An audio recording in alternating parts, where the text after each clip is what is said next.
Hi guys, ngayon ay gawa tayo ng lassi or water milk ata yung English, ano ba yan? Basta lassi sa lingwahe ng mga amo ko. Meron naman siya ready-made na lassi or laban, ganun. Pero ngayon, yung gagawin ko ay yogurt kasi marami kaming yogurt at palapit na siyang ma-expired. Kaya gawin ko siyang lassi. Yan, i-blend ko lang siya guys, tapos lagyan siya ng tubig. At yun na, lassi na siya. Masarap kasi ito inumin kapag mainit na panahon. At ngayon dito sa Middle East guys ay summer na. Kaya palagi namin itong iniinom. At ito sobra na to kasi palagi namin ginagawa dito ay dalawang yogurt lang. Na ganito kaliit. Pero sa akin ngayon nilagyan ko siya ng 4 kasi nag-request yung alaga ko na lagyan daw ng maraming yogurt. Kasi masarap kasi siya kapag maraming yogurt. Yan. So, 4 yung nilagay ko. Marami na yan guys, pero dagdagan ko lang ng maraming tubig para hindi lapot. Ano ba yan? Kung sino yung nasa Middle East ay talagang alam nila to. Itong lassi or water milk. Ano ba sa ano bang tawag nila dito? Basta ganito guys.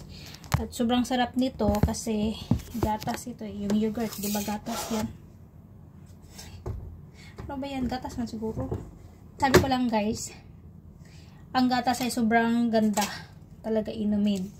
Kasi kung nasa Pilipinas pa ako guys, itong mga ngipin ko sira-sira na to. Pero dito ako, dyan eh. 10 years na ako, mag 11 years na ako dito guys. Ito yung palagi namin iniinom. Tapos yung chai milk din yun. Cold water. Palagi kaming uminom or kumain dito na may gatas, kaya itong ngipin ko ay kumpleto pa at walang bulok yung ngipin ko guys. Taas baba kumpleto pa yan, tapos wala akong bulok na ngipin dahil sa gatas. Jenny, can you give me the cover please? This is enough. This is for yogurt. Happy? You like that? Uy.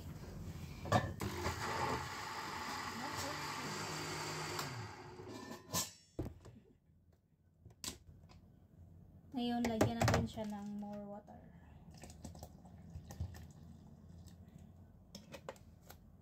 Sobrang lapot niya guys. Sobrang sarap nito guys. Mayroon siyang normal water. Palagi namin nilagyan ng asin pero ayaw ng mga amo ko ng asin. Yan siya guys. Dami. Kasi itong alaga ko guys palaging umiinom ng ganito. Yan. So guys.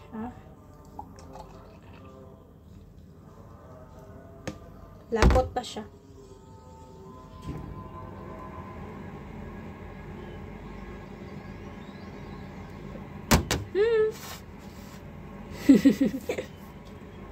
Nakasarap kapag ito yung inumin mo guys. Palagi kang naiihi.